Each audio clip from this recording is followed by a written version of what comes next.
All right. Hey, Reunion Church. So, on the first Sunday of the new year, we always take that Sunday off as a Sabbath unto God. And we've been doing this since we've launched as a church because it's been a practice that has had a deep conviction for myself and for my family, and that we as a core team have practiced as well. Because it's something that we wanted to practice as a church that we want to see each person live out individually as well. And there's a lot of questions that we have about the Sabbath. What is the Sabbath? Why do people do this? Why should people practice the Sabbath? What shouldn't people do with the Sabbath? Because there's a lot of confusion around it. I've heard everywhere from one side of the story of, well, every day's the Sabbath, and so because of what Christ has done for us, we can rest in Jesus on every day. But the problem with that is that, honestly, if we're honest, most days don't feel very restful. And then there's the other side where we've heard certain people that are very legalistic, certain denominations that are still saying like, you need to keep and honor the Sabbath, and the Sabbath isn't on a Sunday, it's on a Saturday, and there's big fights about what day. And so there's just a lot of confusion. And I found, especially after we've gone through the Grace series that we just wrapped up, that there's there's a smoothness, and there's a peace that we can find in practicing the Sabbath. Because we have to remember that the Sabbath was made for man, and that man was not made for the Sabbath, which is what Jesus said. And what the Sabbath allows us to do is that the Sabbath allows us to put into practice, start living by movements and not by moments. And what I mean by that is that most days in our lives we live by specific moments of, I have this thing coming up and I have to go to this thing and this next thing and this next thing, but we're not living specifically in what God's calling us. Whenever there's an interruption or a pattern interruption, that something comes up, we get frustrated, we get irritated. And what the Sabbath allows us to do is it's a time for us to rest and to reflect and to trust what God has to say. The Sabbath was a gift given to us to practice this rest and to let go of the hurried life. Actually, honoring and practicing the Sabbath is actually what's allowed me to avoid burnout as a pastor, as a bivocational pastor, as someone who's been serving the church for years. And this was practiced and brought to my attention by actually one of my pastors who just flat out asked me of like, man, what do you do to rest? And I was like, every day I give to God. Like, I rest every day. And he was like, well, how's that working out for you? And it wasn't. I was exhausted. I was tired all the time. And one of the things he kind of told me about was like, just honestly taking time to practice the Sabbath. Because what we see is that when the Sabbath was first mentioned in Genesis, when God took rest, and in Exodus, when Jesus and where God says to remember the Sabbath and to keep it holy, is that he begins to initiate this for us. And that Sabbath just simply means to stop or to delight. And think about something like, you have a really good bite of food and you like pause for a moment, like, that was really like that pause, that delight. That's what the Sabbath is supposed to be. So the Sabbath is a delightful, purposeful pause for us. Because as image bearers, which we were created in God to be, it forces us to give that time back to God and to trust him with our lives, with our time. That we're not the ones that are going to be in control. And whenever we neglect to rest, to have a day given to God, we get weary, we get exhausted. And it's no wonder that we don't have energy for our family. We don't have energy for church. We don't have energy to open up our Bible. We don't feel like we have anything to give. Well, because we've been going at a consistent pace where we need to slow down, we need to pause and find delight and trust in God. Now, we have to avoid to make sure that we don't turn this into a works-based type of thing where we get really hung up on the day and, exactly what we do.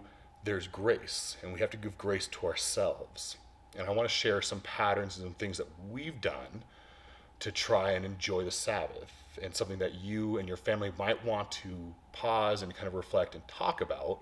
Since again, we're not meeting as a church family today, but you and your family should talk about like how could you work the Sabbath and work a day that you could actually delight and pause and reflect. Because if we're honest, many of us are very hurried and we're running at a pace that we know that we're so busy we don't get to enjoy those interruptions by our kids. We don't get to enjoy the things that come up that someone's like, hey, do you want to come hang out? I'm in town. We're too hurried to enjoy life. We're too hurried to enjoy our kids and their moments with their sports, to enjoy their questions, to enjoy our time with our spouse. We're too hurried to enjoy the things that we're learning in our job, the things that were happening in our normal homes. It's all about the next phase, the next thing that we're trying to chase after. And our minds are spinning, our hearts are racing whenever something changes plans for us or interrupts us. And that's why like when the holiday seasons come about or we get that opportunity where we can just pack up and leave and it feels so great and it wasn't planned, that's kind of a sign that like, man, you need a time where you can just put everything on hold and trust God. And God's given you the freedom that you can do that on a weekly basis. You might not be able to just leave town like every day and go down to Hawaii or travel somewhere, but there's a wisdom that you and I can practice by honoring the Sabbath where we can just slow down and trust God that He will take care of the rest of the week for us. Now, the first thing that usually comes to mind is that I don't have time. I don't have time to do this. Well, you're right. You'll make time for what is important. And so that's the few things that we have to try to do is that the first thing is that you have to prioritize because you'll make time for things that are important to you. And so the Sabbath and a Sabbath practice isn't going to happen without you prioritizing it. It's not going to happen by mistake. You have to schedule it in, and you and your family have to know about this. If you are feeling convicted and like, man, I really want to do this, but you don't talk to your husband, or husbands, you don't talk to your wife about this, it's just not going to happen. You have to make sure you guys are on the same page and talk about prioritizing this out throughout the week. And you have to talk to other people about it too. Our family and friends know that for me and my family, our Sabbath begins Friday night and goes into a Saturday. That's our Sabbath. And they know that if it's going to be something too exhausting, then unless it's like a big emergency, that like, man, that's not going to be the time to reach out to them. And that it has to be restful. It has to be something that is going to recharge us. And we have to say no to a lot of things. But it's become a priority for us as a family. And our friends and our own immediate family. It took our own immediate family a lot where they wanted us to go and do all these things and, to do these big family get-togethers, which were not restful for us. But we prioritized it. And it's now become a good pattern that a lot of people are used to. But it won't happen by mistake. It has to become a priority for you. Which means then that you have to have a plan. So what we do as a family is that Friday nights we prepare for Sabbath, which means we try to get all of our chores done that need to get done. We try to do all of the cleaning of the house, the laundry. We try to get the dishes, everything ready. And the kids are on board with this too. They know that on Friday nights or the Friday, we need to try and get everything ready so that we can just relax from Friday into Saturday. That's what we strive to do. And so for you, that might be, hey, Saturday night, you guys try to get everything ready. You guys get all the dishes ready to go, get all the chores, all those things, and you make a plan for what that's going to look like. We do this down to like our meal prep. We have a good meal that's not going to be super time consuming. I'm in my 30s now, so I enjoy smoking meats because I chose not to get into World War II. And so when you make that plan, like, it's something super easy that I can just kind of throw in and watch on a smoker. It makes it very easy for us and something that we can enjoy. To the point where a lot of days on these Sabbaths, we use paper plates because by just using paper plates, sure, it's a little bit wasteful or like maybe not good for our environment. I don't know, but it it means it's less work for us. We don't have as many dishes because we've got 4 kids. We got a lot of people in our family, so we get to avoid dishes by just doing some paper plates and something easier, where we don't have as much that we have to do. So we make a plan for our Sabbath. You have to practice it then. So you have to you have to have a plan. You have to prioritize it, but you have to practice it, which means freeing up your calendar, which means telling people no, telling family members that you don't find things that are very restful, things that are restoring to your soul or refreshing, things that don't allow you to reflect on the day. That's what you're really looking for out of the Sabbath. The Sabbath isn't a time to be lazy, where you just don't do anything. When you're practicing a Sabbath, you're looking for it to be restful, you're looking for it to restore, and you're looking for it to reflect, that you can meditate, that you can pause and delight in those moments. And so maybe that friend that wants to hang out, there's someone that honestly is going to drain you. That's not someone you can hang out other days of the week, but on the day that you and your family have chosen of like, hey, you know what, this is our Sabbath rest, you're not going to hang out with that person. And it's okay to tell that person no. You don't have to tell them why, but just you're not going to hang out with that person. There might be family members that, man, just are going to drain you, and you're going to have to tell them no. There might be like 8 birthday parties going on, and guess what? It's okay to be like, that's not going to be something that you guys are going to be doing on that day. Sporting events, certain things like that, you have to prioritize and figure out what those look like. And there's things that come up, right, that are just going to have to get done. Sometimes there's a sporting event that every once in a while, like, we'll just have to go to, and that's okay. But we try to find other days where we can then pause and actually have our Sabbath. Well, what does restfulness then kind of look like? Well, for each person, that's going to look a little different. A good practice is that if you're someone that has to work a lot with your mind, if you have a desk job and you have to do, like, I'm a sales manager, so there's a lot of spreadsheets and a lot of tactful ways to try and tell people to do their job. When you're in that type of position, a restful way, then find something to do with your hands. For me, it's working out. For other people, it might be a project, working on a car or something like that. If you do more manual work, then the restful thing that you might want to do is going to be something more with your mind, where you begin to learn something new. You read, whatever that might be. And it comes down to personality as well. My wife would much rather curl up and read a book and talk through things, and that's very restful for her. Whereas for me, I would love to go out and go for a hike or try and do all these different things, because that's also kind of my personality. And so we find a balance between that, because we can't go all the time and do the things that I want to do. We find a balance between those. And that's the same thing for our kids. We kind of share those.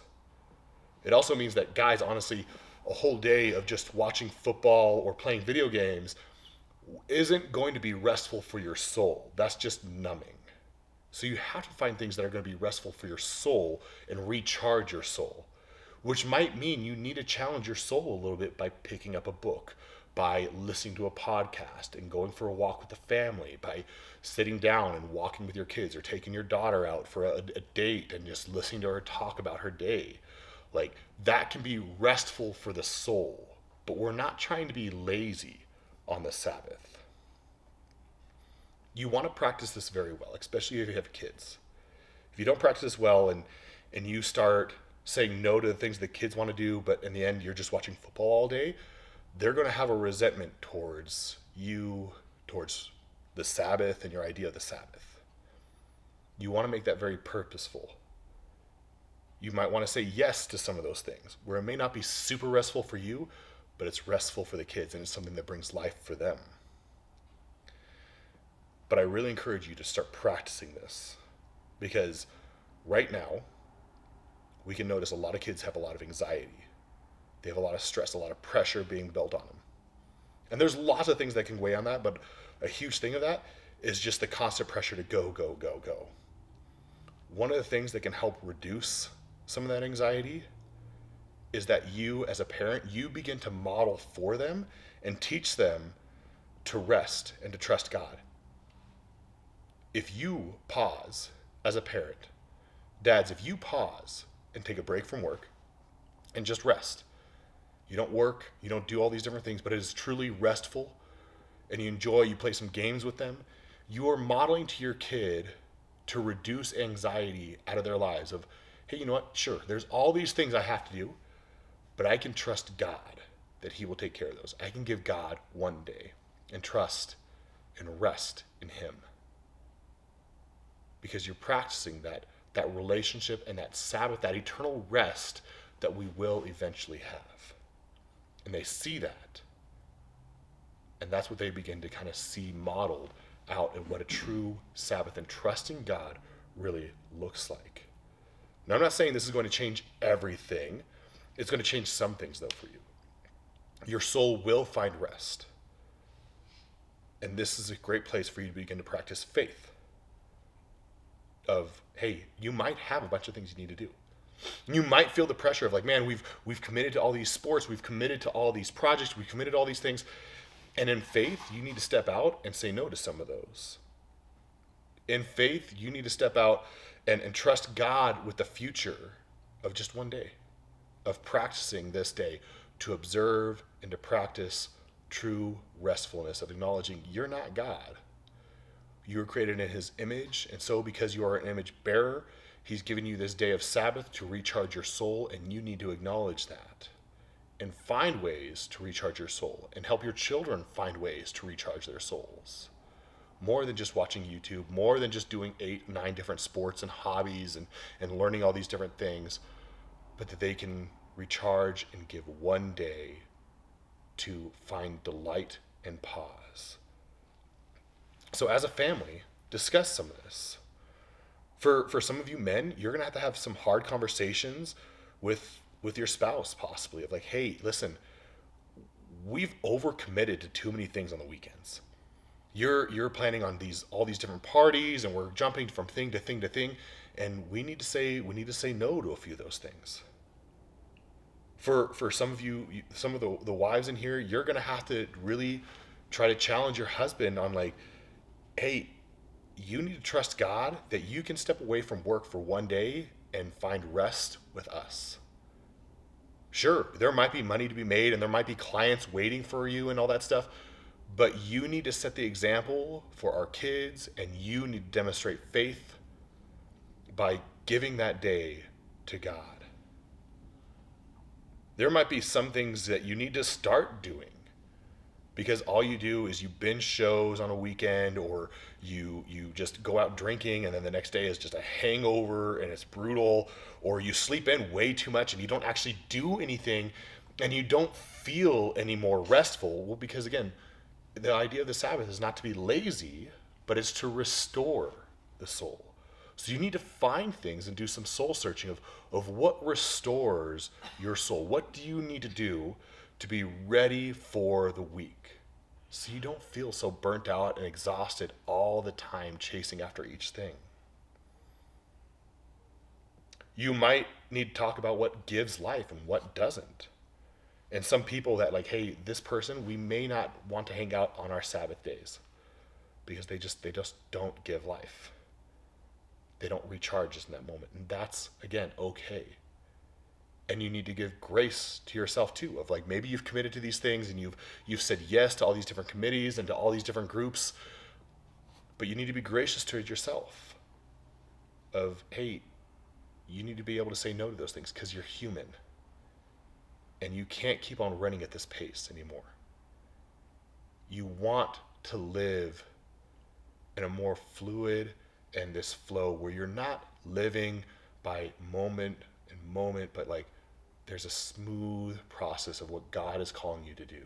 And you're not hurried from one thing to the next thing.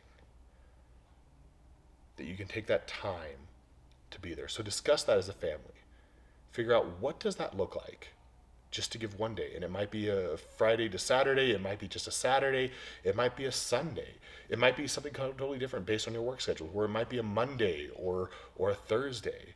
But discuss that of how can this be something to kind of bring into your life that can bring that rest and that restoration for your family. We look forward to seeing you guys next week as we come back in. We're going into First Timothy. So open up your Bibles. You can start reading through First and Second Timothy. I'm excited and the series that we're going to be walking through of what that looks like and how to study through it. So join us there, guys. Miss you guys. Message us if you have any questions. I'm looking forward to see you guys. God bless.